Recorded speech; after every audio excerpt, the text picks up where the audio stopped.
आज अंग्रेजी वर्ष मनाया जा रहा है। हैप्पी न्यू ईयर 2022 सभी लोगों की जुबान पर यही शब्द है।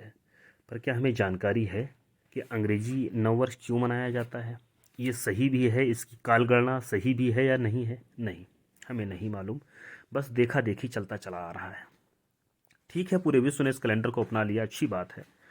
भारत में बहुत थोड़े से अंग्रेज आए थे और मुट्ठी भर अंग्रेजों ने देश को गुलाम पता है कैसे बनाया? क्योंकि उन्हें पता था, उन्होंने हमारी मेंटेलिटी, हमारी मानसिकता को रीड कर लिया था। वो जानते थे इनको गुलाम कैसे बनाना है, इनको इनकी संस्कृति से अलग करना बहुत आसान है।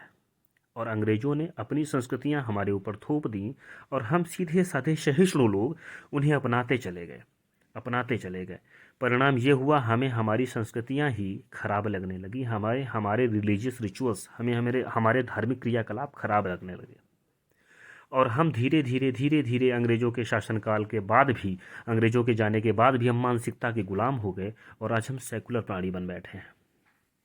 अंग्रेज़ों ने तो कुछ सालों तक हमारे ऊपर राज किया था, पर इसके बाद स्वतंत्र होने के बावजूद भी हम मानसिकता के गुलाम हो गए हैं। अब हम सो रहे हैं, हम बहुत आराम से सो रहे हैं। हमें हमारी संस्कृति से कोई मतलब नहीं है, हमें कोई जानकारी नहीं हमारी संस्कृति के बारे में। व्हाट्सएप यूनिवर्सिटी का हम अध्ययन कर रहे हैं, बहुत इससे हम मॉडर्न अपने आप को समझते हैं, बल्कि सनातन संस्कृति पूरी तरह वैज्ञानिक थी। हमें नहीं ज्ञान है कि हिंदू महीने एक साल में कौन कौन से होते हैं। चैत्र, वैशाख, ज्येष्ठ, आषाढ़, श्रावण, भाद्रपद, आश्विन, कार्तिक, मार्गशीर्ष, पौष, माघ, फाल्गुन। हमें नहीं मालूम है कि जुलाई के महीने में हमारा कौन सा हिंदी महीना चल रहा होता है, दिसंबर जनवरी के महीने में कौन सा हमारा हिंदी महीना चल रहा होता है, नहीं। मगर हम ये जानते हैं 25 दिसंबर को मैरी क्रिसमस बोलना है। हम जानते हैं कि हमें क्रिसमस की शुभकामनाएं देनी है, पर हमें ये नहीं पता क्रिसमस को हुआ क्या था, पर शुभकामनाएं दे देंगे। क्या आज आप हमारे बच्चों को ये पता है कि संवत्सर क्या होता है? क्या आज हम उनको ये समझा पाए हैं कि संवत किसे कहते हैं? क्या हम अपने बच्चों को ये जानकारी दे रहे हैं कि जो अंग्रेजी कैलेंडर होता है उसमें और संवत्सर में कितना अंतर होता है, कितने सालों का? नहीं। बस हम अंधे की तरह शुभकामनाएं देते चले जा रहे हैं।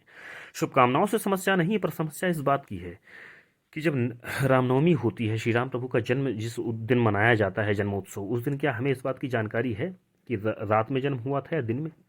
क्या उस दिन हम लोगों को फ़ोन करके बोलते हैं कि भैया श्री राम जी के जन्म दिवस की बहुत बहुत शुभकामनाएं? जब श्री कृष्ण जन्माष्टमी होती है, अधिकांश लोग जानते हैं, पर बहुत सारे लोग नहीं जानते कि जन्मोत्सव रात में होता है 12 बजे, उस दिन में होता है 12 बजे। क्या हम उस दिन अपने इष्ट मित्रों को, संबंधियों को, रिश्तेदारों को फ़ोन करके उन्हें शुभकामनाएं देते हैं कि भैया श्री कृष्ण जन्माष्टमी की बहुत बहुत शुभकामनाएं? नहीं, हम नहीं देते हैं। क्यों? क्योंकि हमें हमारी संस्कृति अच्छी नहीं लगती। हमें तो अपने बच्चों को सेंट जावियर्स में पढ़ाना है, सेंट लॉरेंस में पढ़ाना है, सेंट पीटर में पढ़ाना है, मिशनरी स्कूलों में पढ़ाते हैं, जहाँ उन्हें सिखाया जाता है बच्चों क्रिसमस पर निबंध लिखो, जहाँ उन्हें सिखाया जाता है बच्चों क्रिसमस के संबंध में 10 पंक्तियाँ लिखो। क्यों? चूँकि वो उनका कल्चरल इंस्टीट्यूट है। बात को समझो।